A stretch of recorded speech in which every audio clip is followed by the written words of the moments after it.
Uh,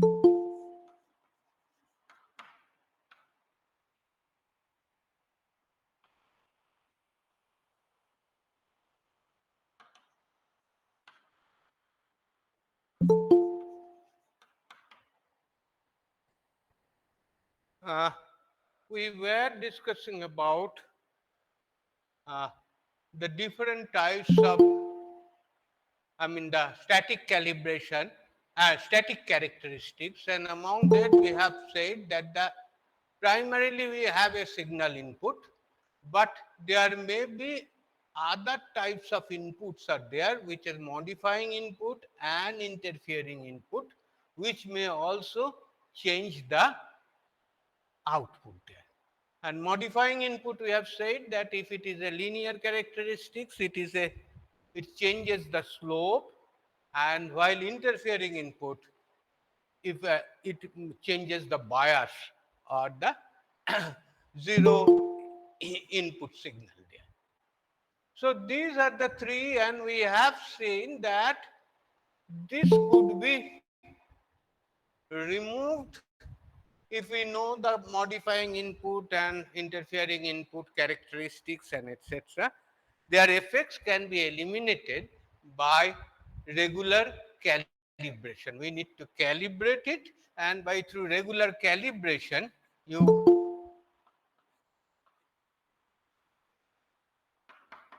may correct any error out of it. But apart from that, there are some type of errors which is called the random errors. The random errors are the errors, or basically errors because of some type of inputs, where the origin of input is not clear, its behavior is not very clear, or there could be a number of modifying input and number of interfering input, and to study their effect in a combined way is difficult. So often we take care of this way, it is a random error. Mind it, random error, we can say it cannot be completely eliminated, but we try to reduce the random error and try to get an estimate about what would be the error in our measurement. So these random errors normally, so what we can say is that random error is that it may occur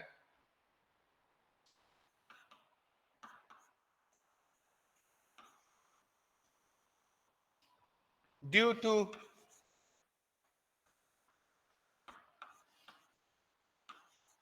random fluctuations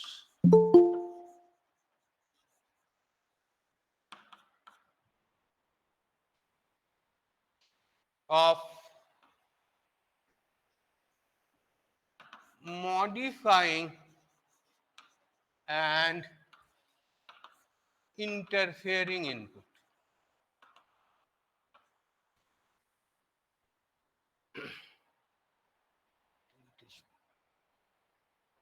Interfering, I think it is 1E, possibly.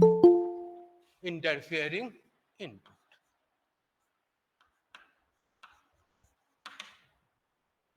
So the point is that it is a random fluctuations of modifying and interfering. It is very difficult to guess what is the exact error, or like this we look for some statistical approach for your dealing with this random error or estimating the effect of these random signals or random errors. So often we call it a repeatability of an instrument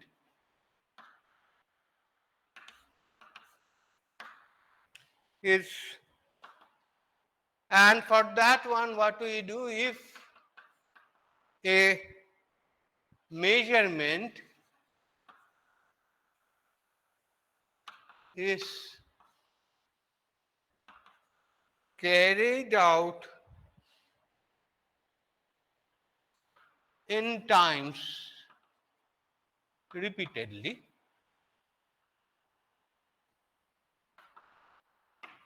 then we say, and x1, x2, etc. We know all the things. Xn are the readings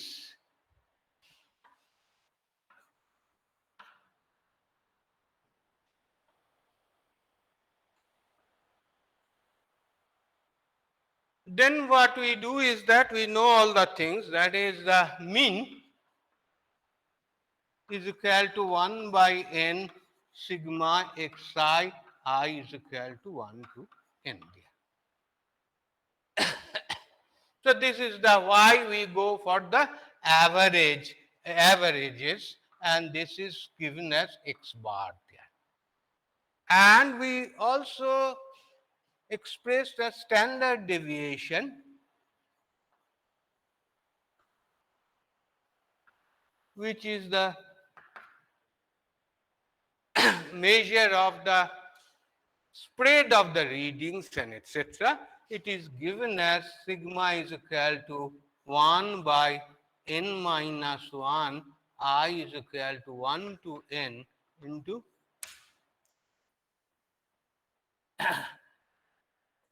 xi minus x bar whole square to the power. Sorry, this should be included here.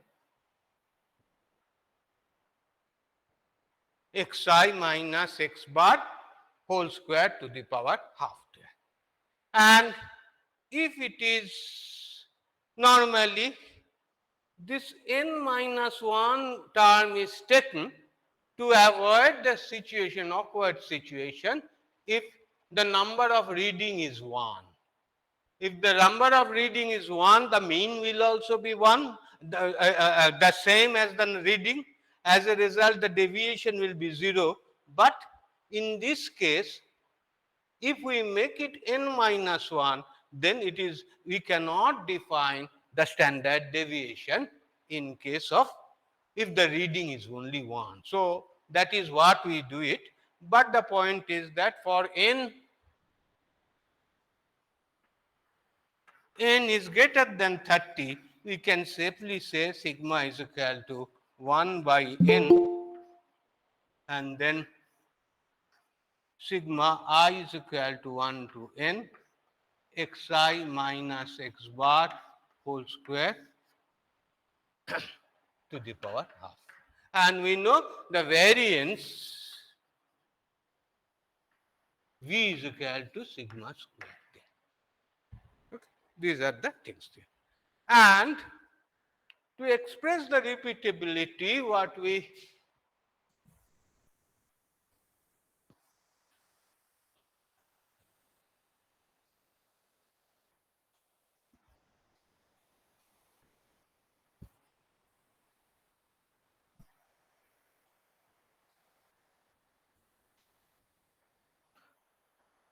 often say that this sort of distribution, it follows a standard or normal distributions there.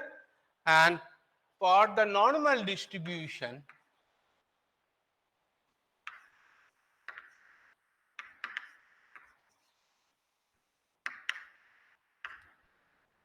we have a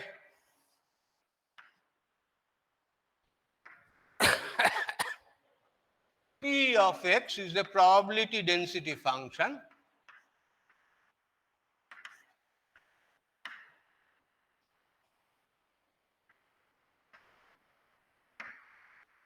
So it is something like this,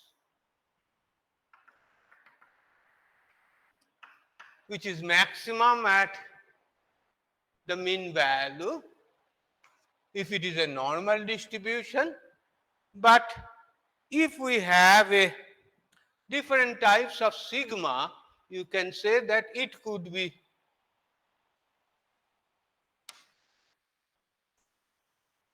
which is a for small sigma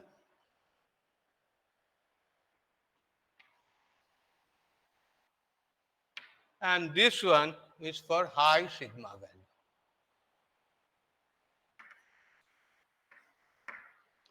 So the point is that if it is a small sigma, that is the deviation of the readings are very close to the mean value of the readings, while if it is a high sigma, then it would be rather the flat type of thing. And if we recall that our term precision we have expressed, precision means compared to these two, high sigma and low sigma, which we will call it a more precise instrument, it must be the low sigma value, because the repeatable, if we take the consecutive readings, they will be very close by. And normally precision is defined as measurement range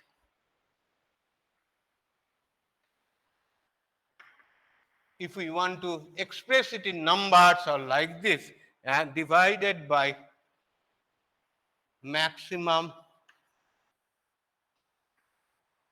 standard deviation.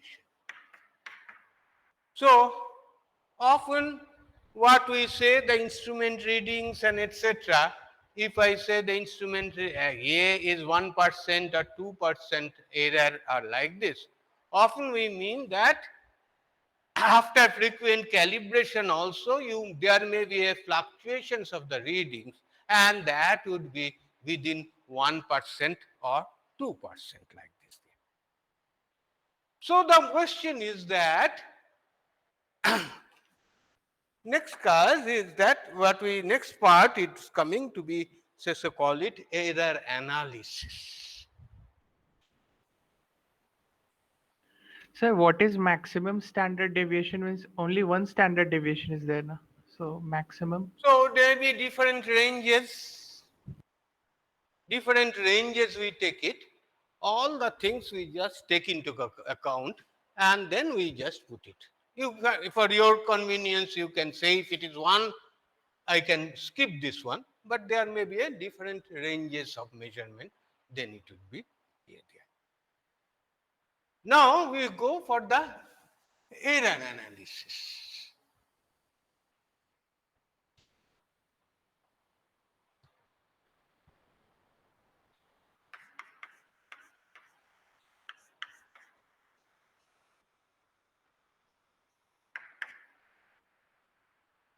The error analysis will be, just you can take an example of the case. Say suppose we measure a resistance by using a volt ampere method.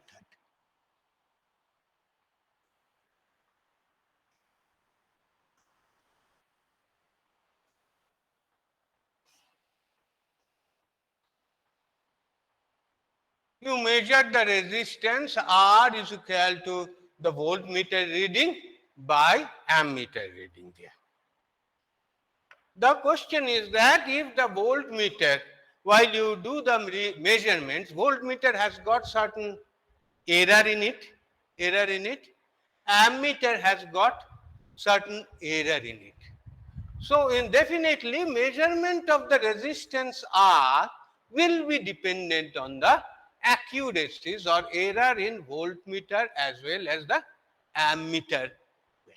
So the question is that, so rather we put it, if your measurement is dependent on several inputs there or several functions or this instrument readings or like this there, then how would you guess what will be the equivalent error in it? So this is very important, and we will try to put it in a little bit detail there. So first of all, we call it an error propagation. That means how does the error propagates?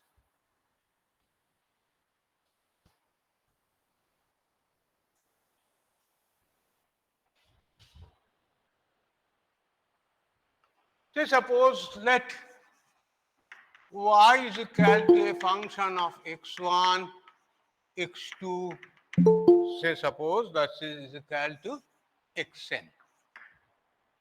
So the point is that from this Taylor series expressions, from that one we can say it is the deviation of delta y is equal to del f del x1 into delta of x1 plus del f del x2 into delta of x2 plus etc. plus del f del xn into delta of xn. Okay.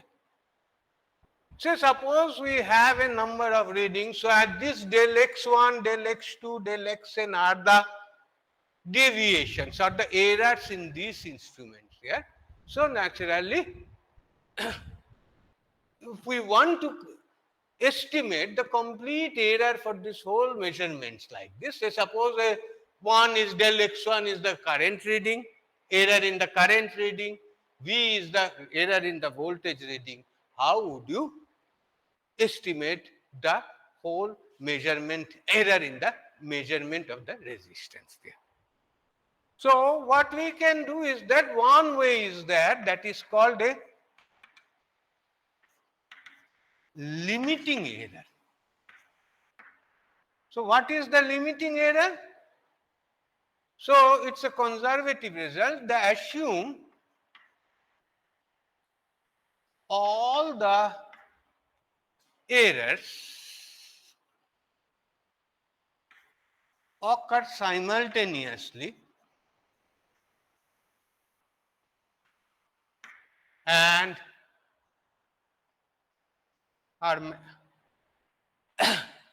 and at maximum. That means all the things delta x1, delta x2, all of them occur simultaneously and they are the maximum error for this one. So we can say that is the maximum error, you just put it in this way, delta of y, mod of it is equal to delta fx1, del f del x1 into delta x1 plus of del f del x2 into delta of x2 plus of etc.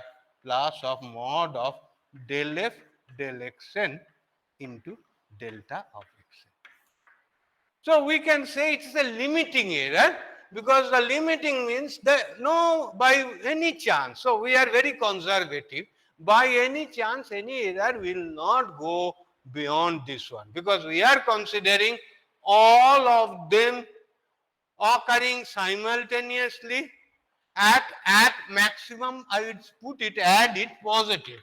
All of them are positive and they are at the maximum position. So error cannot be more of them like this. So naturally this is called the limiting error. But obviously you can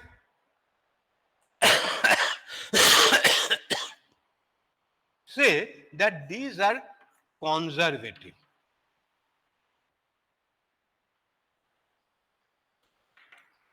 These readings are conservatives because neither all the errors will occur simultaneously, nor all of them will be positive at a time because some may be positive, some may be negative, nor all of them will be maximum.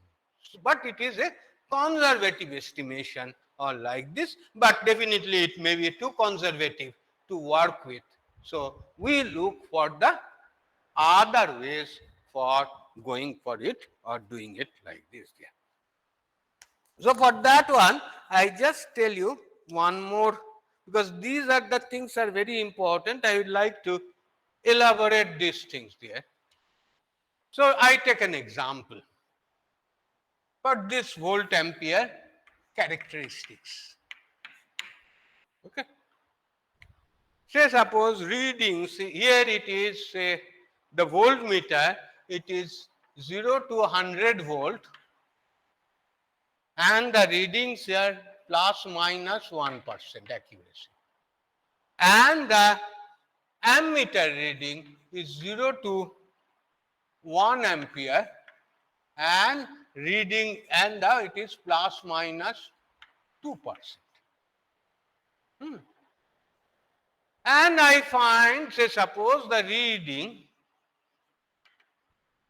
is equal to 70 volt and the current is V is equal to 70 volt and I is equal to 0.5 ampere.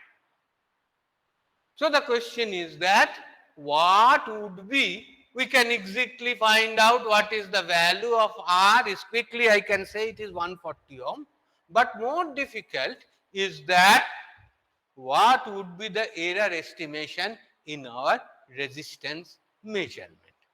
So for that one, what we can do the limiting error. So here it is. Okay, for that one we also do another thing is that we put it in this way, measure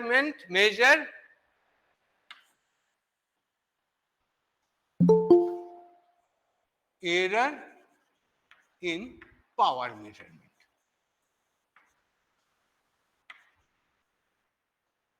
I use the volt-ampere method to measure the error in power measurement. So what we can say is equal to P is equal to V into I and delta P is equal to what is that? Uh, what is that? This is a del P del V into delta V plus of del P del I into delta I. So if I look for the maximum or limiting errors, I put it always like this.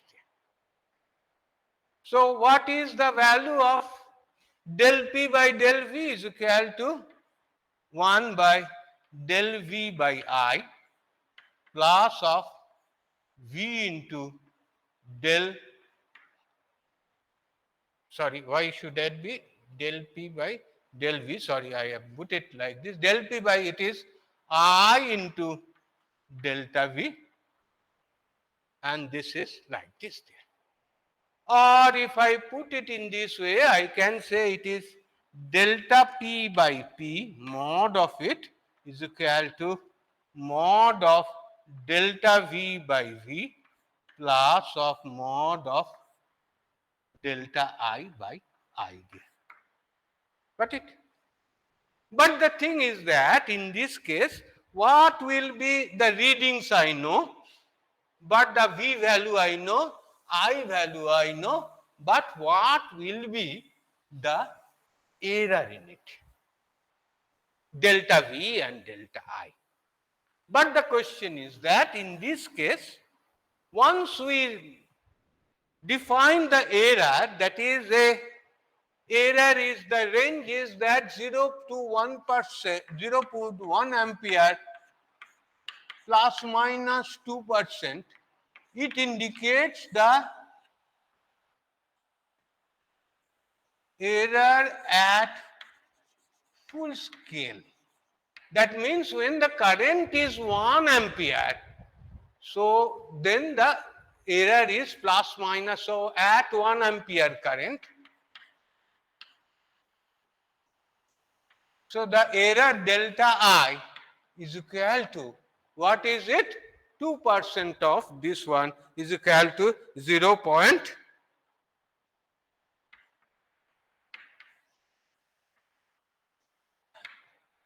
But whenever this current is 0.5 ampere, what would be the current? The error? Mind it, once we define the error is always at the maximum one, and to be conservative we say that the at any reading in which is less than the full scale reading, the error will be remain the same. So naturally what we can say is that for I is equal to 0.5 ampere, this delta I is also is equal to plus minus 0.02 ampere. The same thing, because the manufacturer always express the error in terms of the full scale reading. So naturally for smaller a, the percentage error increases. And similarly, for current it is 100 volt at this one. So for V is equal to 70 volt. So what is the delta V?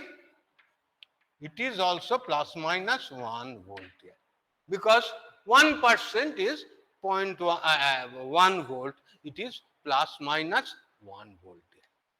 So looking at it, what we can say is that the overall error in it, from this delta P by P power measurement, the error, percentage error or error in power measurement,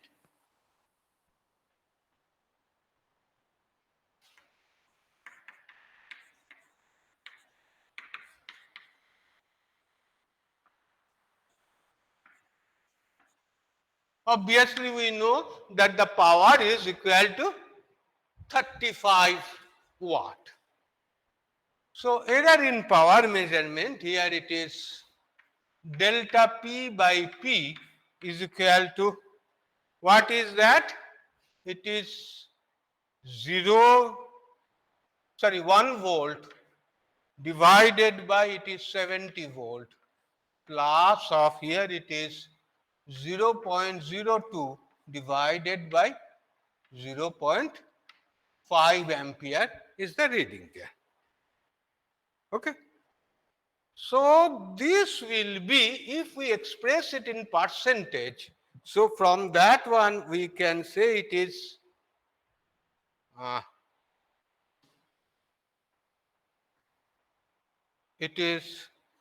in percentage. So delta P by P, because the in 1 by 70 or like this, in percentage it comes to be, if you do it, is equal to 5.43%.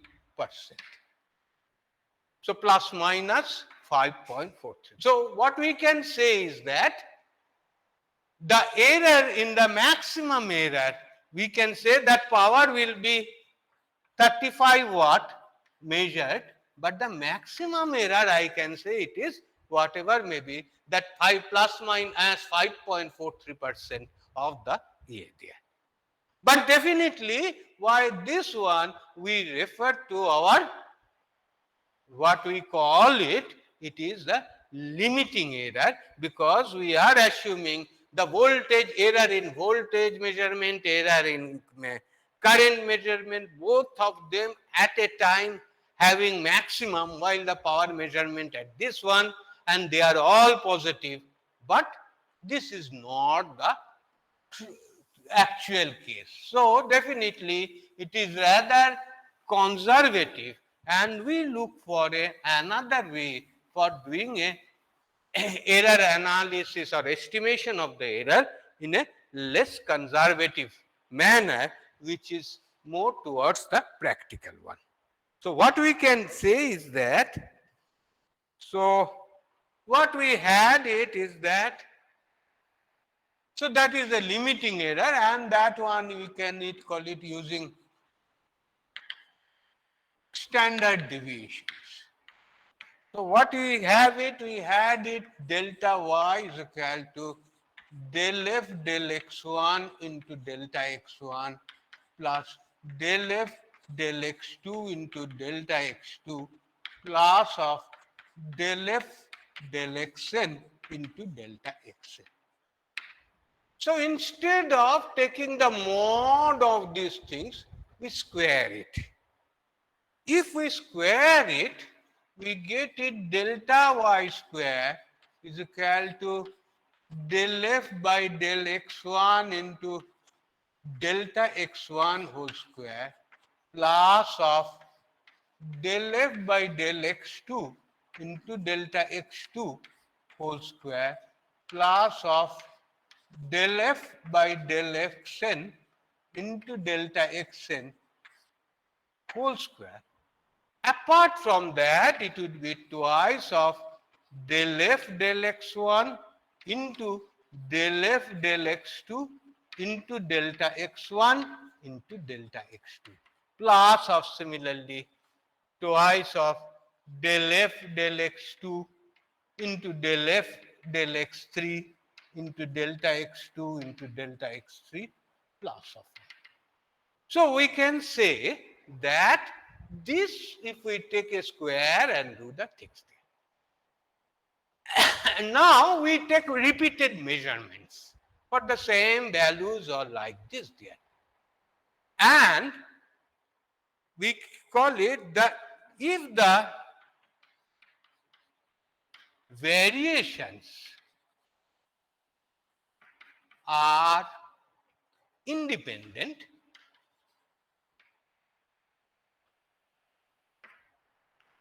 the positive value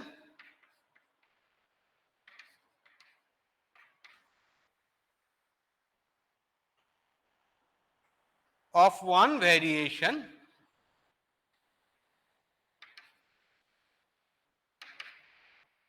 is equally likely to be associated with the positive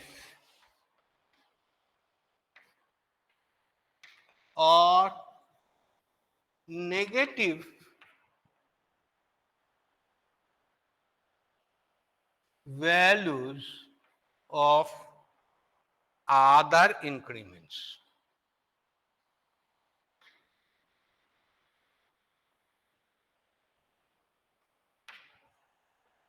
So that, let me finish this one. So that the cross product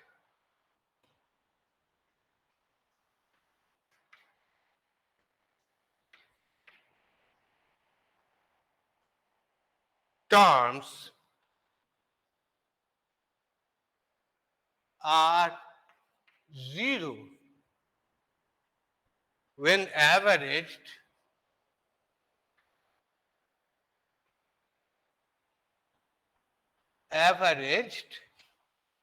over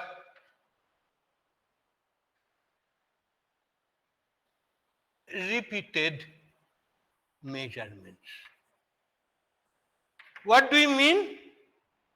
In this case, we say that these measurements are independent. That means ammeter error and voltmeter errors are not at all dependent. So, one may be positive, error may be positive, another error may be negative. So, what I say, they are independent. So, if del f by delta x1 is positive, it is most likely that delta x2 may be positive or negative also. And if we take the a number of readings in the similar situations or like this and then average it, so what we will see that delta x1 is positive and delta x2 may be positive, some of this it's a negative. And what we can say is that if we take them average, it is most likely almost for a large number, it is the cross product term is going to be 0. And this is also for all the cases. So, what I said is the variations are independent. The positive value of one variation is equally likely to be associated with positive or negative values of other increments, so that the cross product term are 0 when averaged over a repeated measurements. So, in that case, is it clear? So, what I can say is that I just rub it off. So, delta y are all deviations and delta y square, and if we take the average of them, so what we get it is that V of y bar. V is the variance and this is a y bar is the, if we take the average of all the readings, that is y bar and V of y bar there. So in that case, what we can say is that it is del f by del x1 whole square into v of x1 bar plus of del f by del x2 whole square into v of x2 bar plus etc. plus of del f by del xn whole square into v of xn square bar square. Sorry, xn bar. So these things are statistically speaking, I can put it in this manner. So naturally, what is the outcome finally? And mind it, these are all average values there. If we take a repeated readings there. So what we can say is that that is a sigma of y bar. That means I take a repeated readings, what is the standard deviation of the mean value? Standard deviation of the mean value, it would be square root of del v del f, no? Del f by del x1 whole square into sigma x1 bar square plus of del f by del x2 whole square into sigma x2 bar square plus etc. So one thing was there, so definitely if we get and estimate the error in this form, definitely this value will be less than the error we obtained in terms of the limiting error, because they were all positive and all added up. But here these are all based on their standard deviations and based on the statistical error. So naturally it would be, it is more practical and less conservative estimation there.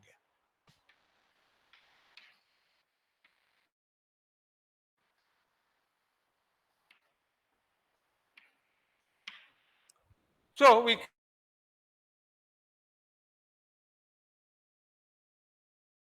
can say that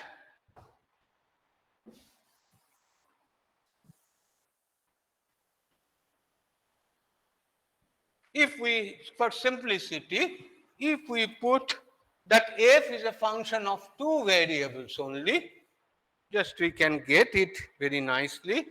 Y is equal to x1 into x2, then sigma of y bar is equal to, what is there? What is del y del x1 is equal to x2 into sigma of x1 bar square, x2 square by sigma, x2 bar square, definitely we are taking all the a there, plus of x1 bar square into sigma of x2 bar square, like this. Or we can say this is equal to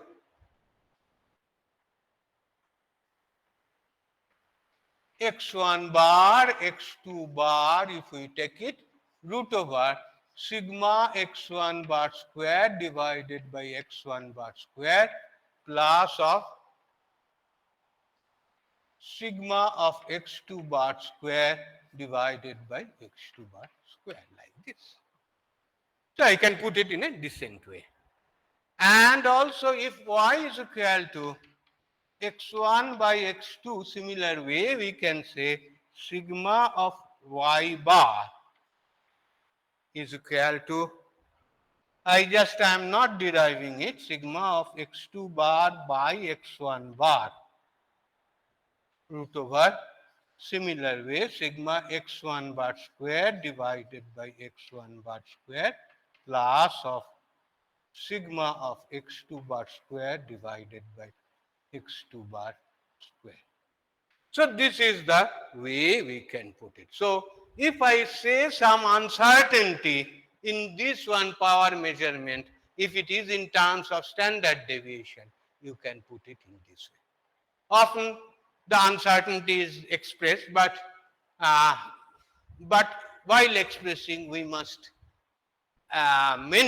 we should mention which in terms, whether it is the limiting error or whichever would be the which one would be the EM error there. So in this case also we can find out similar way what is the error, and definitely you will find that the error is less there. I just put it a small example so that you can try it now itself and work it out for 5 minutes time. Yeah, do it there. Say suppose two resistance are there, R1, R2. So there each one is 100 ohm plus minus 0.1 ohm. This is also 100 ohm plus minus 0.1.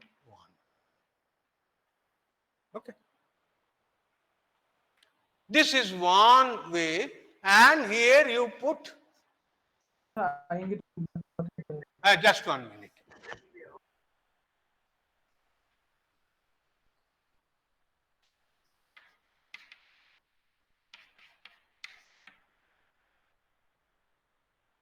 Yes, what was your question? Yes? Somebody was asking? Anyway. So suppose 200 ohm resistances are there. I put them parallel, I get it 50 ohm. But what is the uncertainty? Another case is, this is part B.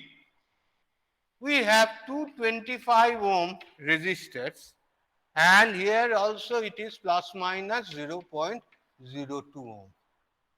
And here 25 ohm plus minus 0.02 ohm, R2, R1. And here I put it R1 dash, R2 dash. By connecting the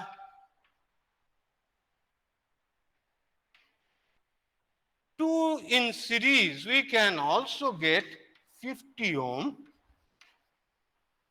But what is the uncertainty?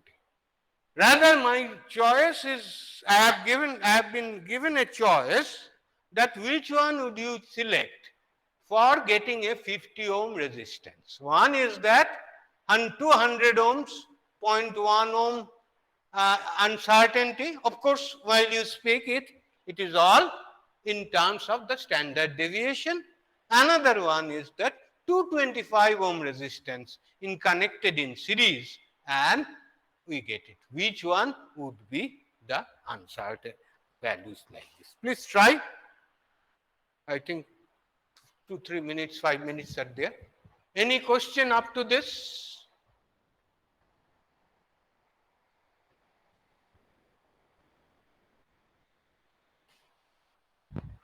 So, which one, case A or case B, would be our preferred values there?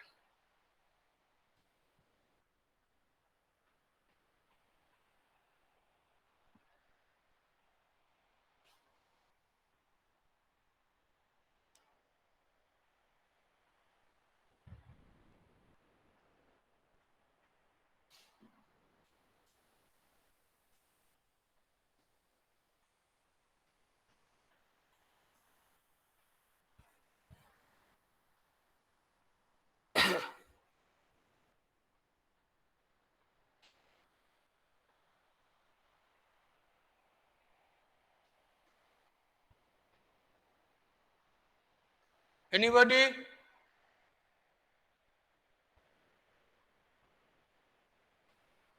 Can suggest?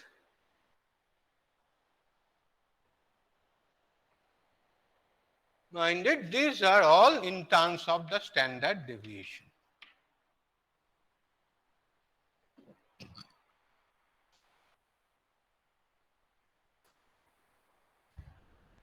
So for the case of parallel one, say R equivalent is equal to R1 R2 divided by R1 plus R2.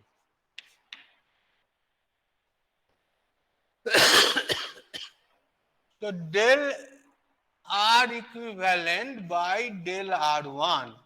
What is it? R1 plus R2 whole square into R2 into R1 plus R2 minus of what is it? R1 R2 into 1 because we are just putting it into this one. So what is there? It is R2 square divided by R1 plus R2 whole square. Okay. So what is this? This is equal to both of them 100 divided by 200 into 200. So it is 1 by 4. Similarly, del R equivalent by del R2 is also equal to 1 by 4 there. So what is the sigma of R parallel? I call it R equivalent. Okay. So it is equal to 1 by 4 into what is delta R1 is equal to 0.1 plus of 1 by 4 into 0.1 whole square to the power half. So what is the total error? It is, if you calculate it, it is 0.0353 ohm. If you go for the series, what is the value for the B part? Quickly, it is simpler.